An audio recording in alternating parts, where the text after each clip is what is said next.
नमस्कार दोस्तों, आपका स्वागत है अनमोल कहानी घर यूट्यूब चैनल पर। मेरा नाम दीप्ति है। मुझे मेरी माँ प्यार से दिया कहती थी। मेरी माँ और मैं अकेले ही रहते हैं। मेरा उनके सिवा इस दुनिया में और कोई नहीं था।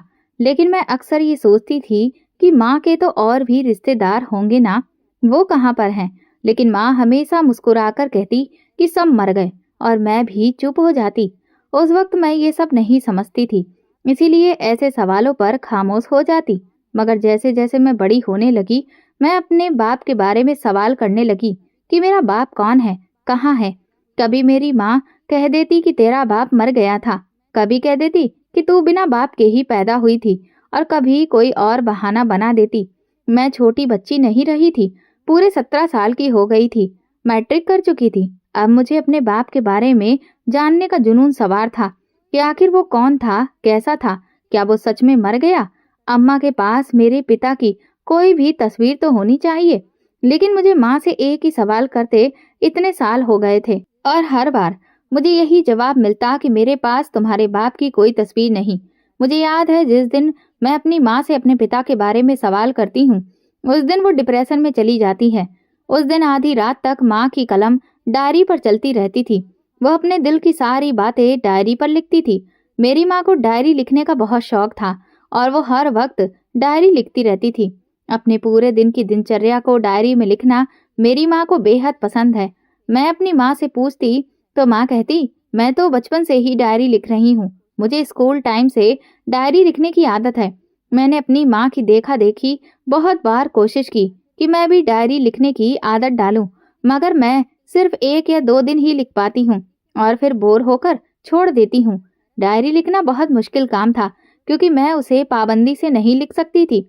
मुझे तो माँ पर हैरत होती थी कि कैसे इतने सालों से वो लिखे जा रही है।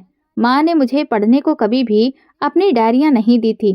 वो हमेशा अपनी डायरियों को अलमारी में ताला लगाकर रखती थी। मुझे बस अपने बाप के बारे में जानना था। ये वो सबसे बड़ी कमी थी जो मेरी जिंदगी से दूर ही नहीं हो रही थी, वरना मेरी माँ ने मुझे कभी किसी चीज की कमी महसूस नहीं होने दी थी। अपनी कम कमाई के बावजूद भी उन्होंने मेरी हर ख्वाहिश को पूरा किया था। मेरी माँ जिस स्कूल में पढ़ाने जाया करती थी, उसी स्कूल में मैं भी पढ़ती थी। माँ के साथ जो टीचर काम करते थे, वो अक्सर मेरी माँ से पूछते थे, आपके पति कहाँ हैं और वो आपके साथ क्यों नहीं रहते। माँ अक्सर यही कहती थी कि मेरा पति शादी के कुछ समय के बाद ही मर गया था। वो औरतें उन पर शक करते हुए कहती, लेकिन तुम तो बहुत जवान हो और खूबसूरत हो, तो फिर तुमने दूसरी शादी क्यों नहीं की। तो मेरी माँ का एक ही जवाब होता था कि मैं अपनी बेटी के सर पर सौतेला बाप नहीं थोपना चाहती थी। मैं अपनी माँ को लेकर कभी कभी बहुत दुखी हो जाती थी। मुझे लगता था कि मेरी माँ ने मुझसे बहुत बड़ा राज छुपाया हुआ है। एक दिन मैंने अपनी माँ को अपनी सहेली से बातें करते सुना। मेरी माँ की सहेली उन्हें दूसरी शादी करने की सलाह दे रही थी, और मेरी माँ ने उन्हें भी यही जवाब दिया कि मैं अपनी बेटी पर सौतेली बाप को नहीं थोपना चाहती। मेरी माँ की सहेली ललिता ने कहा, देखो, ये जरूरी नहीं कि सौतेले बाप बुरे ही हो। मेरी माँ ने उनकी बात काटकर कहा, मैंने तो अब तक यही देखा है कि सौतेले बाप बुरे ही होते हैं। मेरे ही सौतेले बाप को भूल गई तुम? कैसा था वो? एक पुजारी था, भगवान को कितना मानता था, मगर क्या किया उसने। माँ की सहेली फिर बिल्कुल चुप हो गई और उन्होंने इस बारे में कोई बात नहीं की। मगर मैं इतना बड़ा सच सुनकर ही दंग रह गई थी। यानी कि मेरी माँ का भी सौतेला बाप था, और मुझे इस बात का एहसास ही नहीं हुआ, क्योंकि मुझे तो अपनी माँ के किसी भी रिश्ते के बारे में कुछ भी नहीं पता था। अब जब मैं उनके सौतेले बाप के होने के बारे में सुना तो मुझे मालूम हुआ। मैंने बहुत कोशिश की कि माँ और उनकी सहेली की सारी बातें सुनूं, लेकिन फिर उन्होंने अपनी बात का रुख बदल दिया और कोई दूसरी बात शुरू कर दी। जब से मुझे ये पता चला था कि मेरी माँ का सौतेला बाप भी था, अब मुझे अपनी माँ की जिंदगी के बारे में सब कुछ जानने के लिए उत्सुकता और ज्यादा बढ़ गई। मैंने एक बार माँ से पूछने की कोशिश की, माँ, मेरी कोई नानी भी है? मेरे इस सवाल का पर माँ के चेहरे की रंगत बदल गई और उन्हें बहुत गुस्सा आया। वो कहने लगी, मेरी कोई माँ नहीं है, मर गई है मेरी माँ। आज के बाद मुझसे मेरी माँ के बारे में कोई सवाल ना करना। मैंने सोचा कि माँ की सहेली से मैं इस बारे में पूछती हूँ, वो तो उनकी बचपन की दोस्त है, उन्हें तो मेरी माँ के अतीत के बारे में सब कुछ पता होगा।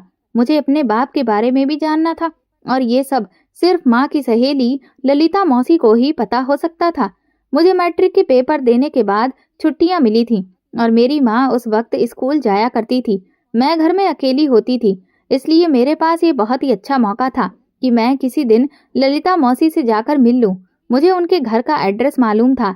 माँ के घर आने से पहले मैं घर वापस भी आ सकती थी। अगले दिन माँ घर से चली गई तो मैं भी 2 घंटे के बाद ताला लगाकर बाहर निकल गई। रिक्शे पर बैठकर मैं ललिता मौसी के घर पहुंची तो मौसी मुझे देखकर बहुत हैरान हो गई। मैंने कहा, मौसी, इस बारे में माँ को मत बताइएगा कि मैं यहाँ पर आई हूँ। मैं यहाँ आपसे अपनी माँ के बारे में पूछने आई हूँ। मुझे अपनी माँ के अतीत के बारे में जानना है मौसी। मेरा ऐसा सवाल सुनकर वो चौंक गई और गुमसुम हो गई। मैंने कहा, आप तो माँ की सहेली है ना, आपने तो माँ की शादी होते हुए भी देखी होगी। आप प्लीज मुझे बताइए ना कि मेरे पिता कौन थे, क्या वो वाकई में मर गए? ललिता मौसी ने मेरा हाथ पकड़कर कहा, मैं तुम्हें कुछ नहीं बता सकती। तुम्हारी माँ ने मुझे कसम दी हुई है कि अगर तुम मुझसे कभी कुछ भी पूछो तो मैं कभी तुम्हें कुछ ना बताऊं। मैं मजबूर हूँ बेटा, मुझे माफ कर दो। मैंने अफसोस से सोचा कि मेरी आखिरी उम्मीद भी खत्म हो गई। अब मुझे अपनी माँ के अतीत और अपने पिता के बारे में कैसे पता चलेगा? ललिता मौसी ने कहा, तुम्हारी माँ का अतीत बहुत बुरा गुजरा है। उसने बहुत ही बुरा वक्त काटा है, इसलिए बेहतर यही है कि तुम कुछ भी जानने की कोशिश ना करो। मैंने कहा, मौसी, आप मुझे बेशक कुछ भी ना बताएं, लेकिन मैं फिर भी जान कर ही रहूंगी। मैं अपनी जात के ऊपर सवालिया निशान बर्दाश्त नहीं कर सकती। मैंने जाते जाते कहा, माँ को मेरे यहाँ पर आने का मत बताइएगा। आपकी माँ की कसम है। मैं घर आ गई। मुझे उम्मीद थी कि माँ को मेरे मौसी के घर जाने के बारे में कुछ पता नहीं चलेगा। अब मेरे पास बस एक ही रास्ता था कि किसी तरह से मैं माँ की डायरी हासिल कर लूं और उनकी जिंदगी के बारे में जान जाऊं कि उनकी जिंदगी में उनके सौतेले बाप ने उनके साथ ऐसा क्या किया कि पूरी दुनिया से ही उनका विश्वास उठ गया। मौसी को जब मैंने कहा कि और कुछ नहीं तो आप मेरी माँ की दूसरी शादी ही करवा देती, तो उन्होंने बहुत ही दुखी होकर कहा कि जो कुछ तुम्हारी माँ ने अपने सौतेले बाप के हाथों भुगता है, वो नहीं चाहती थी कि तुम्हारे साथ भी वैसा ही कुछ हो। उनकी इस बात ने मेरे अंदर दिलचस्पी को और भी ज्यादा बढ़ा दिया था। अब मुझे माँ की डायरी अलमारी से कैसे भी करके निकालनी थी, लेकिन मुश्किल ये थी कि डायरी अलमारी में होती थी और अलमारी को माँ ताला लगाकर रखे होती थी। चाबी भी माँ के पर्स में होती थी। मैंने कई सारी योजनाएं बनाई, मगर मेरे मन में कोई भी तरकीब नहीं आई। मुझे आज भी याद है, एक बार सोते हुए माँ की डायरी बेड से नीचे गिर गई थी। मैं उसे उठाने लगी तो उसी वक्त माँ की आंख खुल गई। माँ को लगा कि मैं चोरी चोरी उनकी डायरी पढ़ रही हूँ। उन्होंने मुझे बहुत डांटा और कहा कि आज के बाद मैं उनकी डायरी को हाथ भी ना लगाऊं। मैं इसी सोच में थी कि तभी मेरी एक सहेली का फोन आ गया। वो मेरी बहुत अच्छी सहेली थी और मैं उसे अपने दिल की हर बात कर लेती थी।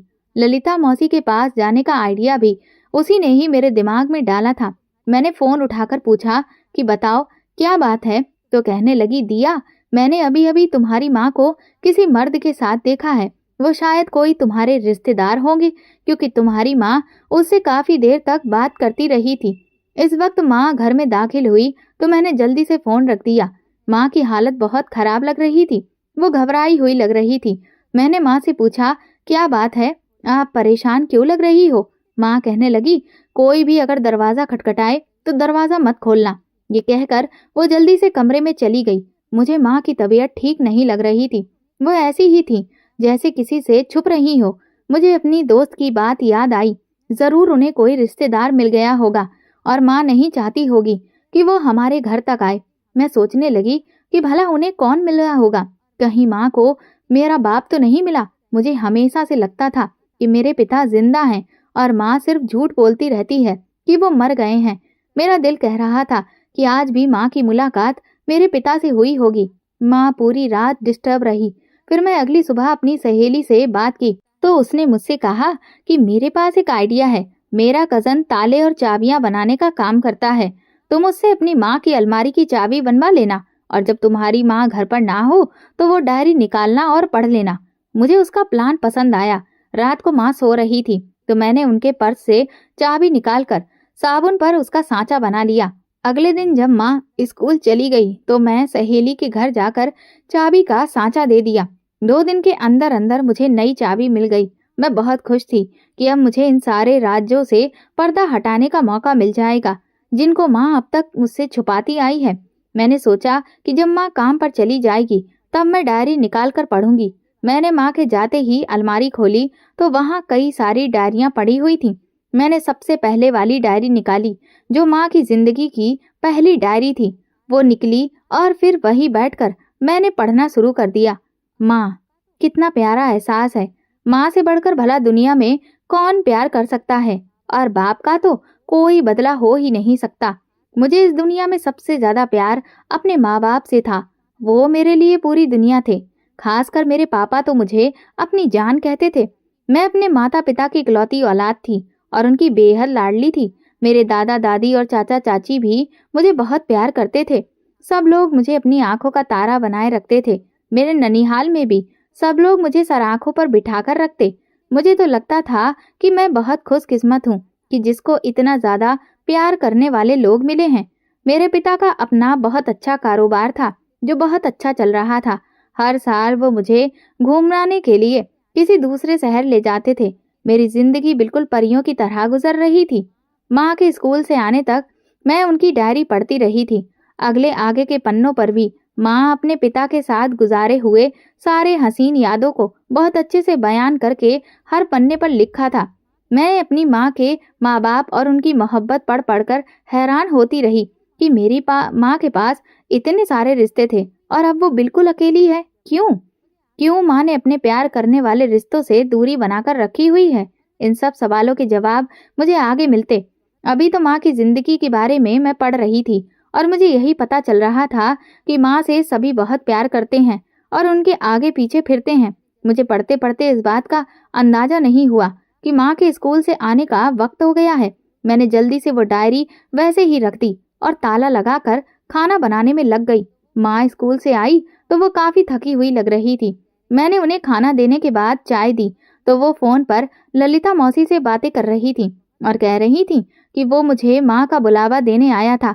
कह रहा था कि तुम्हारी माँ तुम्हें बहुत याद करती है, एक बार चलकर देख लो।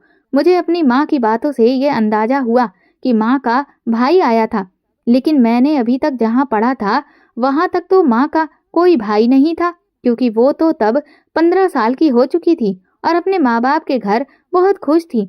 फिर ये भाई का चक्कर क्या था? मैं वहीं से सोचते हुए वापस लौट आई। ललिता मौसी और माँ की क्या बातें हुई मैं जान नहीं सकी। अब मुझे बेचैनी से अगले दिन का इंतजार था कि माँ कब घर से निकले और मैं आगे पढ़ना शुरू करूं। जैसे ही माँ गई मैंने डायरी पढ़ना शुरू कर दी। जिंदगी बहुत अच्छी गुजर रही थी। मुझे लगता था कि हमेशा यही दिन रहेंगे। एक प्यार करने वाले पिता और नाजों से पालने वाली माँ और बेशुमार रिश्ते यूं ही मेरा साथ निभाते रहेंगे। मगर ये मेरी भूल थी। मेरी किस्मत ने ऐसा पलटा खाया कि मुझे हैरान होने का भी मौका नहीं मिला। मेरे पिता एक दिन सुबह घर से निकले तो फिर कभी वापस नहीं आए। मेरे पिता का एक्सीडेंट हो गया था और ऐन मौके पर ही उन्होंने दम तोड़ दिया। मेरी तो पूरी दुनिया अंधकारमय हो गई। मेरे चाचा ने पिता के बिजनेस पर कब्जा कर लिया और फिर हमें घर से निकाल दिया। मेरे दादा दादी ने भी कुछ भी नहीं कहा। अगर मेरी जगह उनका कोई पोता होता तब शायद वो इस बात पर कोई एक्शन लेते, मगर मैं तो लड़की थी, इसलिए उन्होंने मुझे कोई खास महत्व नहीं दिया। मुझे लगा कि पिता के जाने के बाद कुछ नहीं बदलेगा, सब कुछ पहले की तरह होगा, मेरे नाज नखरे उठाए जाएंगे, मगर ऐसा कुछ नहीं हुआ। सबकी प्यार मोहब्बत बस सिर्फ तब तक था जब तक मेरे पिता सही सलामत थे। मेरे पिता के मरते ही अपनों ने ऐसे रंग बदला, ऐसे तो गिरगिट भी नहीं बदलता होगा। वही मेरे मामा और मामी जो पहले मेरी नजर उतारते फिरते थे, अब मैं और मेरी माँ उनका बोझ लगने लगे थे। इधर मेरी माँ की दूसरी शादी की बातें होने लगी तो मैं तो बिल्कुल बिखर कर रह गई। मैं सोचने लगी कि अब इन लोगों पर हमारे 2 वक्त की रोटी भी भारी पड़ गई है। मेरी माँ ने कहा कि मेरी शादी किसी ऐसे इंसान से कर दी जाए जो मेरे साथ साथ मेरी बेटी को भी अपनाए, क्योंकि मैं अपनी बेटी के बगैर नहीं रह सकती। फिर मेरी माँ की शादी एक पुजारी से कर दी गई। उसका पहले से ही एक मेरे जितना ही बेटा था। मेरी माँ मुझे भी अपने साथ ले गई। मुझे अपना सौतेला बाप बिल्कुल भी अच्छा नहीं लगता था, क्योंकि वो पुजारी था और मुझे इस घर में आए अभी दूसरा दिन ही था कि माँ ने मुझे कहा कि अपना दुपट्टा सर पर रखा करो, तुम्हारे बाप को तुम्हारा इस तरह से खुले सर से पूरे घर में घूमना फिरना बिल्कुल पसंद नहीं है। मैंने चीख कर कहा कि वो मेरा बाप नहीं है, सिर्फ आपका पति है। इस वक्त मेरा सौतेला बाप भी वहां से चला आया। उसने मेरी माँ को मुखातिब करके कहा कि अपनी बेटी को समझा लो, इस घर की औरतें ऊंची आवाज में बात नहीं करती, इसकी आवाज बाहर न जाए। मुझे अपने सौतेले बाप से चिढ़ होने लगी। मुझे उसकी मौजूदगी से उलझन होने लगी। उसकी अजीब सी नजरें थी। वो मुझे अपने बाप के रूप में बिल्कुल भी पसंद नहीं था, मगर मैं अपनी माँ की खातिर इस घर में गुजारा करने के लिए मजबूर थी। मेरी कोशिश होती थी कि मैं उसके सामने कम से कम जाऊं, और वो था कि बहाने बहाने से मुझे बुलाता था। यही नहीं, सारे घर के काम भी वो मुझसे करवाता था। माँ अगर उसके कपड़े प्रेस करने लगती तो कहता कि जाओ अपनी बेटी को कहो कि वो मेरे कपड़े प्रेस करे। उसके लिए खाना बनाने से लेकर उसको परोसने तक सब मेरी जिम्मेदारी बन गई थी। मैं ये सब करने से इनकार करती तो मेरी माँ मेरे आगे हाथ जोड़ देती और कहती, उसको बाप ना सही लेकिन सौतेले बाप का दर्जा देकर थोड़ी इज्जत कर लिया करो, मुझे उसके सामने शर्मिंदगी ना करवाया करो। और इस तरह से मैं अपनी माँ के मजबूर करने पर अपने सौतेले बाप के सारे काम करती। मुझे उसकी नज़र बहुत अजीब लगती थी। मैं जब यहाँ आई तो मेरी उम्र 15 साल थी। 2 साल हो गए और मैं जवान हो गई। अब मुझे अपने सौतेले बाप की नज़रों का मतलब समझ आने लगा था। वो अपनी सौतेली बेटी की बजाय मुझे एक जवान लड़की समझने लगा था, मगर मैं अपने ख्याल को झटक देती कि ऐसा नहीं हो सकता। वो मेरा सगा बाप ना सही, मगर बाप तो है ना, सौतेला ही सही, बाप के दर्जे पर तो बैठा है ना। लेकिन जो भी था, मुझे उसकी नज़रों से डर लगने लगा था। कई बार मैंने अपनी माँ से इस बारे में बात की, उनको समझाना चाहा, मगर वो इसे मेरी सिर्फ गलतफहमी ही करार दे देती थी। वो मुझसे कहती कि तुम गलत सोच रही हो, ऐसा कुछ भी नहीं है, वो तो बहुत ही नेक पुजारी आदमी है, सुबह शाम वो आरती करता है, भगवान का नाम जपता रहता है, वो ऐसा वैसा सोच भी नहीं सकता। मैं माँ की बातें सुनकर चुपचाप रह जाती और सोचती कि अब वो मेरी माँ नहीं है, वो अपने पति की बीवी है। मुझसे ज्यादा वो अपने पति की परवाह करेगी, उसी की बात मानेगी। मेरा सौतेला भाई अपनी पढ़ाई के सिलसिले में दूसरे शहर हॉस्टल में रहने लगा था। माँ ने मुझे भी कॉलेज में दाखिला दिला दिया था। मुझे मेरा सौतेला बाप ही कॉलेज छोड़ने जाता था और लेने भी वही आता था। लेकिन मैं क्या जानती थी कि मेरे साथ एक दिन ऐसा हो जाएगा कि मेरी जिंदगी में एक नया मोड़ ही आ जाएगा। माँ के आने का वक्त हो गया था। मैंने डायरी रखी और खाना बनाने लगी। मैं सोचने लगी कि मेरी माँ का सौतेला बाप किस कदर बुरा आदमी था। मेरी माँ बेचारी, उन्होंने कितना मुश्किल वक्त काटा होगा। शायद माँ के सौतेले बाप ने उन पर बहुत जुल्म किए होंगे, इसीलिए उनका दिल नहीं चाहता होगा कि वो दूसरी शादी करें, ताकि मुझे भी सौतेले बाप का इसी तरह से सामना न करना पड़े। मैं 17 की थी और मेरी माँ की उम्र 35 साल थी। अपनी उम्र से फिर भी मेरी माँ 5 साल छोटी ही लगती थी। अभी वो एक तरह से जवान थी, लेकिन मैंने जब से आंखें खोली थी, मैंने उन्हें तन्हा ही देखा था। ऐसा तो नहीं था कि मेरी माँ कभी खुशियों पर हक नहीं रखती थी। मैं यही सब सोच रही थी कि जब माँ घर चली आई, वो शायद जल्दी में थी। कहने लगी, मैं ललिता के साथ एक जरूरी काम से कहीं जा रही हूँ, तुम दरवाजा अच्छे से बंद कर लो। मुझे पता था कि माँ कहाँ जा रही होगी। वो यकीनन अपनी माँ से मिलने जा रही होगी। मेरी माँ ऊपर ऊपर से कितना ही सख्त मिजाज क्यों न बने, अंदर से वो बहुत नरम दिल है। मुझे पता था कि वो अपनी माँ की तबीयत का सुनकर नरम पड़ गई होगी और अभी उनसे मिलने जा रही होगी। कुछ देर बाद ललिता मौसी आई और माँ को साथ में ले गई। मैं अब सोच रही थी कि दोबारा डायरी पढ़ना शुरू करूं, मगर उसी वक्त मेरी दोस्त आ गई और आते ही वो मुझसे कहने लगी, तुम्हें पता है आजकल स्कूल में क्या चल रहा है? मैंने कहा, मुझे नहीं मालूम, जब से मेरी छुट्टियां शुरू हुई हैं तब से मुझे कुछ नहीं पता। तो कहने लगी, आजकल स्कूल में तुम्हारी माँ और विनोद सर की बड़ी खबरें उड़ रही हैं। मैंने उससे कहा, ये तुम क्या बकवास कर रही हो? तुम मेरी माँ के बारे में ऐसी वैसी कोई भी बात कैसे कर सकती हो? वो वजह बताते हुए कहने लगी कि मैं ऐसा नहीं कहना चाहती हूँ और ना ही मेरा वो मतलब था। तुम्हें तो पता है ना, मेरी छोटी बहन 9वीं क्लास में पढ़ती है। उसने मुझे बताया था कि विनोद सर तुम्हारी माँ से शादी करना चाहते हैं, और जब वो ये बात तुम्हारी माँ से कह रहे थे तो उसी वक्त किसी बच्चे ने सुन लिया और फिर इस खबर को पूरे स्कूल में फैला दिया गया। अब सब बच्चों को इस बारे में मालूम हो चुका है कि विनोद सर तुम्हारी माँ को पसंद करते हैं। मैंने विनोद सर से पढ़ा हुआ था और वो बहुत ही अच्छे और काबिल इंसान हैं। मुझे खुशी होती अगर माँ की उनसे शादी हो जाती। मेरी सहेली कहने लगी, सब लोग यही बातें कर रहे हैं कि तुम्हारी माँ को विनोद सर से शादी कर लेनी चाहिए और इस काम के लिए सिर्फ तुम ही हो जो अपनी माँ को मना सकती हो। तुम कोशिश करके उन्हें इस बात पर राजी करके देखो। 2-4 सालों बाद तुम्हारी भी शादी हो जाएगी। फिर तुम्हारी माँ की जिंदगी कैसे कटेगी? पहले मैंने इस बात को सीरियस नहीं लिया था, मगर अब मेरी दोस्त ने जो कुछ भी मुझसे कहा उसका असर मेरे दिल पर ज्यादा हुआ था। मुझे फिर इस बात का अंदाजा हुआ और मैंने वादा किया कि मैं अपनी माँ को मनाऊंगी। शाम को माँ वापस आई तो मैंने उन्हें खाना दिया और कहा, माँ आप विनोद सर से शादी कर लो। मेरे मुंह से अचानक ये बात सुनकर खाने का निवाला माँ के हलक में अटक गया। मैं बिना कोई इधर उधर की बात किए ही सीधी बात करती थी। वो हैरानगी और बेयकीनी से मुझे देखने लगी। मैंने कोई और बात किए बिना ही बर्तन उठाए और किचन में चली गई। मुझे अपनी माँ को धीरे धीरे मनाना था और मुझे उम्मीद थी कि कुछ दिनों तक मैं अपनी माँ को मना लूंगी। मुझे सुबह का बेचैनी से इंतजार था कि कब माँ अपने काम पर जाए और मैं डायरी निकाल कर पढ़ना शुरू करूं। मुझे तो ये ख्याल ही खाए जा रहा था कि जाने माँ की जिंदगी ने ऐसा क्या मोड़ लिया होगा। सुबह मैंने जल्दी जल्दी माँ के लिए नाश्ता बनाया और उन्हें मुस्कुराते हुए रवाना किया। माँ के जाते ही भागते हुए मैं कमरे में आई और अलमारी को खोलकर डायरी निकालकर पढ़ना शुरू कर दिया। इन्हीं दिनों मोहल्ले का एक लड़का अमन मेरे पीछे पड़ गया।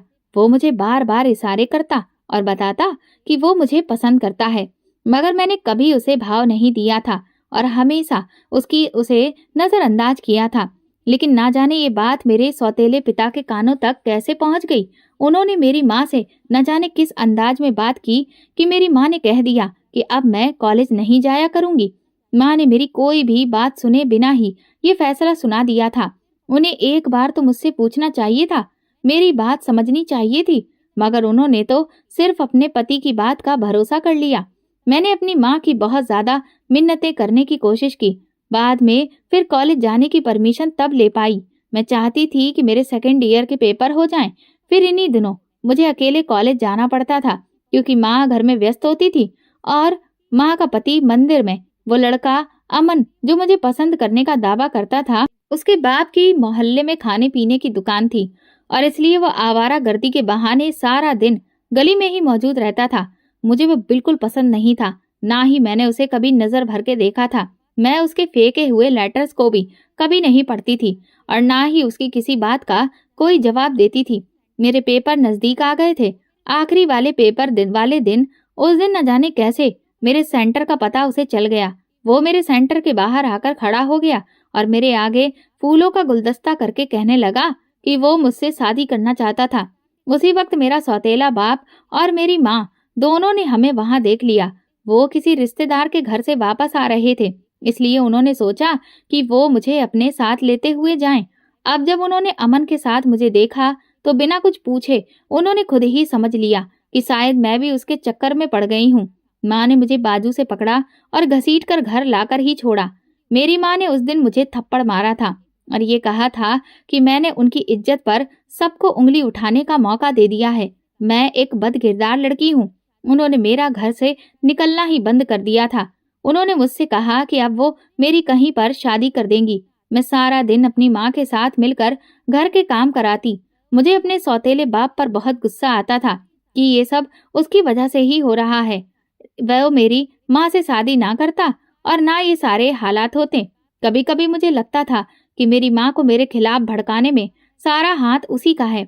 मेरे बाप के सारे काम मेरी माँ ने मेरे ही सर पर थोप दिए थे। अब मैं घर में अपने सौतेले बाप के सामने ज्यादा से ज्यादा रहती थी और मुझे लगता था कि जैसे उसकी नजरें बस 24 घंटे मुझ पर ही थीं।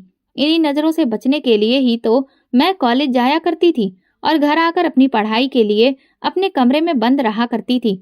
लेकिन अब जब घर के बाहर मेरा निकलना बंद हो गया था तो 24 घंटे घर के काम करने पड़ते थे और सौतेले बाप की नजरों का सामना भी करना पड़ता था।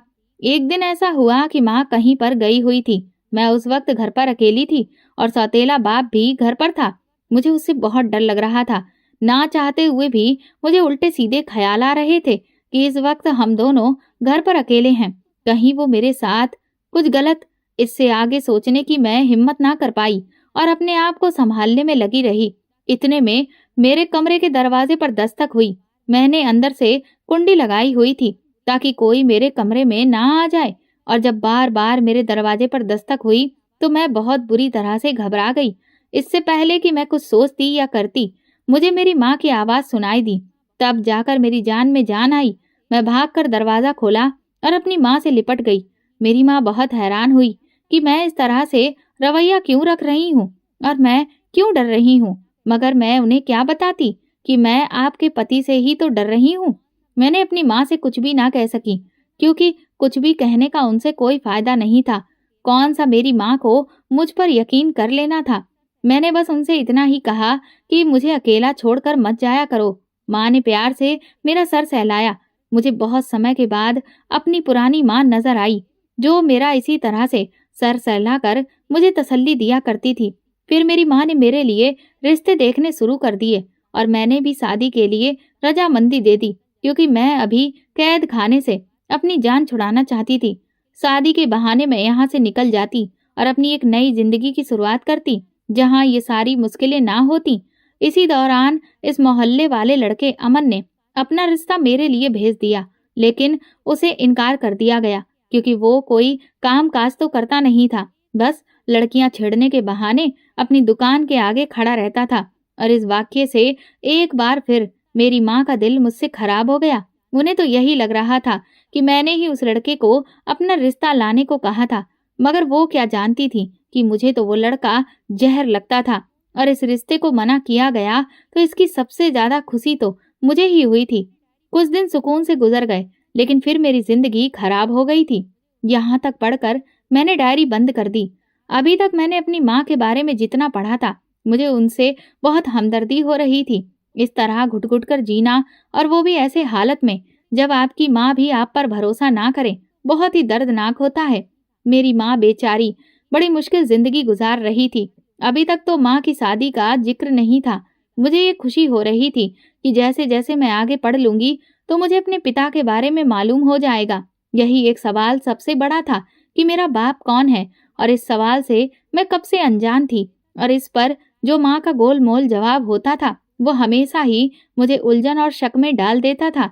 डायरी तो खत्म हो गई थी, और फिर दूसरी डायरी से अब मुझे पढ़ना था कि आगे क्या हुआ होगा। ऐसा क्या हुआ था जो माँ ने ये लिखा था कि मेरी जिंदगी खराब हो गई।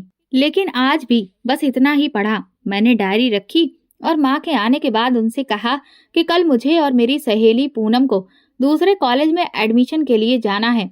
माँ ने मुझे कुछ पैसे दे दिए और कहा कि लोकल गाड़ियों के धक्के ना खाती रहना और कोई रिक्शा करवा लेना। कुछ दिन पहले मैट्रिक का रिजल्ट आ गया था और मेरे बहुत अच्छे नंबर आए थे, जिससे मेरी माँ बहुत खुश हुई थी, और अब आगे मेरा किसी कॉलेज में एडमिशन लेने का इरादा था जहाँ मेरी दोस्त पूनम भी होती। अगले दिन मैं और पूनम ने एक रिक्शा किया और फिर एक अच्छे कॉलेज का पता करने लगे। हमें बहुत देर हो गई थी। हम 10 बजे के निकले थे और अब 2 बज रहे थे। वैसे तो मैंने माँ को बोल दिया था कि मैं लेट हो जाऊंगी, मगर फिर भी देर तो हो रही थी ना। वापसी के रास्ते अचानक पूनम कहने लगी, दिया क्यों ना आज हम थोड़ा और लेट घर जाएं। मैंने पूछा कि क्यों, कहीं और जाना है क्या?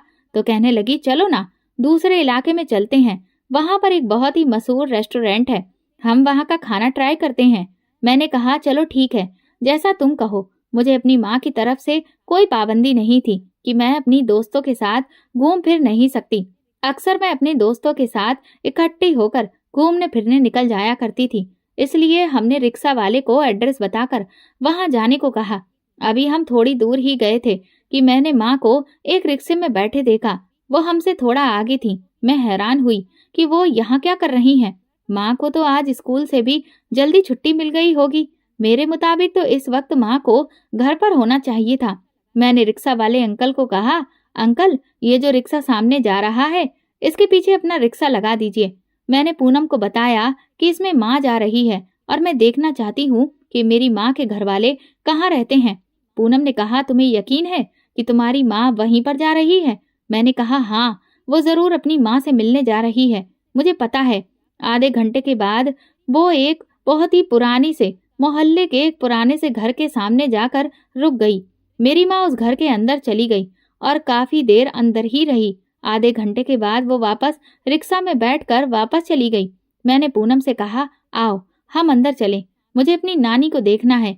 मैंने और पूनम ने इस घर के खुले दरवाजे से अंदर चले गए तो सामने ही एक अधेड़ उम्र औरत चारपाई पर लेटी हुई थी। मैंने कहा, अम्मा जी, मुझे प्यास लगी हुई है, हम पानी पीने आए हैं। उसी पल एक अधेड़ उम्र सफेद दाढ़ी वाला आदमी अंदर दाखिल हुआ। मैंने उन्हें कभी नहीं देखा था, मगर उनकी उम्र तकरीबन 80 साल की होगी और उनकी उंगलियों से अंदाजा हो गया था कि वो मेरी माँ के सौतेले बाप होंगे, जिसका सामना मेरी माँ कभी नहीं करना चाहती थी। तो मैं उनके सामने भला कैसे ठहर सकती थी? इसीलिए फौरन ही मैं पूनम का हाथ पकड़कर घर से बाहर आ गई। वो हैरान होकर कहने लगी, पानी तो पीने देती और अभी तो तुम्हें अपनी नानी से बातें भी तो करनी थी। मैंने उसे क्या बताती कि मुझे नानी के पति से बहुत डर लगने लगा था, जितना अब तक मैं उनके बारे में जाना था। इसीलिए मैं वहां पर रुकना ठीक नहीं समझ रही थी। मैंने बहाना बनाया कि घर चलते हैं, हमें माँ से पहले घर पहुंचना होगा। रिक्शे वाले को तेज रिक्शा चलाने को कहा और माँ के आने से पहले मैं घर में मौजूद थी। मैंने पूछा, माँ आप कहाँ गई थी जो इतनी लेट हो गई? माँ नजरें चुराते हुए बोली, मैं अपनी सहेली ललिता के घर गई थी। मैंने अपनी माँ से पूछा कि आपने विनोद सर से शादी करने के बारे में क्या सोचा है? इस सवाल पर माँ खा जाने वाली नजरों से मुझे देखने लगी और कहा, मैं अभी शादी करने के मूड में बिल्कुल भी नहीं हूँ, इसीलिए इस बात को छोड़कर कोई और बात करो। मैं फिर और बहुत सी बातें करनी थी, मगर मैं चाहती थी कि मैं पहले दूसरी डायरी पढ़ लूं जिसमें आगे की हालत लिखे हुए हों। सुबह माँ को बुखार हो गया और उन्होंने स्कूल से छुट्टी कर ली। इस दिन मुझे डायरी निकालने का वक्त ही नहीं मिला। अगले दिन माँ की तबीयत कुछ ठीक थी। मैंने माँ को कहा कि वो स्कूल ना जाएं, मगर वो और ज्यादा छुट्टियां नहीं करना चाहती थी। माँ के जाने के बाद और घर के काम काज को निपटाने के बाद मैं डायरी निकालकर बैठ गई और पढ़ना शुरू किया। मेरी माँ ने लिखा था, मैंने हालात से समझौता कर लिया और किसी अच्छे रिश्ते की तलाश में रहने लगी, लेकिन मैं क्या जानती थी कि मेरे नसीब में क्या लिखा है। इस दिन हुआ इस तरह से कि मेरी माँ को पड़ोस में कुछ काम था, तो वो मुझसे कह गई कि वो वहां पर जा रही है, बस घंटे 2 घंटे लगेंगे, तुम दरवाजा अच्छे से बंद कर लो। घर पर कोई नहीं था, इसलिए मैं निश्चिंत थी, लेकिन ये सुकून सिर्फ कुछ पलों के लिए ही था। माँ के जाने के थोड़ी देर के बाद ही मेरे सौतेले पिता घर वापस आ गए। वो खाना खाने आए थे। मुझसे कहने लगे कि मुझे खाना लाकर दे दो। मैंने उन्हें बताया कि खाना तो अभी बना नहीं है, तो वो कहने लगे, अच्छा चलो मैं पास वाली दुकान से कुछ ले आता हूँ। थोड़ी देर के बाद वो आए तो उनके हाथ में छोले भटूरे थे। वो मुझे देकर कहने लगे कि ये मैं सब लोगों के लिए लाया हूँ। माँ का हिस्सा निकालकर मैंने अपने और उनके लिए प्लेट में छोले भटूरे निकाल दिए और उन्हें खाने को दिए और फिर खुद भी खा लिया। लेकिन फिर मेरे साथ बेहोशी की हालत में कोई गलत करके गया था। मेरी तो दुनिया ही अंधेरे में डूब गई। माँ आई तो मैंने उन्हें बताया कि तुम्हारे पति ने मुझे बेहोश करके मेरे साथ गलत किया, लेकिन उन्होंने सारा इल्जाम मुझ पर लगा दिया और माँ को कहा कि तुम्हारी बेटी ही बदकिरदार है। इसने खाने में कुछ ऐसा मिलाया कि मैं बेहोश हो गया। मुझे पता नहीं चला कि कब खाना खाते खाते ही मैं नींद की गहरी वादियों में खो गया। तुम्हारे सामने की ही तो बात है, तुमने तो खुद ही आकर मुझे जगाया था। मुझे उम्मीद थी कि कम से कम इस वक्त में तो मेरी माँ अपने पति को ना बचाए, बल्कि अपनी बेटी का साथ दे जो लुट चुकी थी। लेकिन माँ ने कहा कि वो अपने पति पर शक करने के बारे में सोच भी नहीं सकती कि उन्होंने कुछ ऐसा किया होगा, बल्कि ये सब किसी और ने किया होगा। मैंने ही या फिर खुद ही किसी को घर बुलाया होगा। मैं अपनी माँ को यकीन दिला दिलाकर थक गई कि मैं मुजरिम नहीं हूँ, गलत तो मेरे साथ हुआ है। और इस तरह के माहौल में एक बार फिर से अमन का रिश्ता आया और मेरी माँ ने जबरदस्ती करके मेरी शादी उससे करवा दी। मैं अपनी माँ से बहुत नाराज थी और मैंने कसम खा ली थी कि मैं सारी उम्र अपनी माँ से बात नहीं करूंगी। अमन ने शादी के कुछ समय के बाद ही मुझसे तलाक दे दिया, क्योंकि उसे जाने कैसे ये पता चल गया था कि मेरे साथ मैं भी क्या करती। इस मुश्किल वक्त में मुझे कुछ समझ में नहीं आ रहा था। अमन ने मुझे तलाक देकर घर से निकाल दिया। मैं इस वक्त सिर्फ 17 या 18 साल के आसपास थी। जिंदगी ने मुझसे ऐसे ऐसे इम्तिहान ले लिए थे कि मैं दंग रह गई थी। मेरे साथ इतना बुरा भी हो सकता है, मैंने ये कभी सोचा भी नहीं था कि तलाक के बाद मुझे मेरी माँ तो बिल्कुल नहीं रखती। इसीलिए मैं किसी को बताए बिना अपनी सहेली के घर चली गई वो और कोई नहीं, ललिता थी।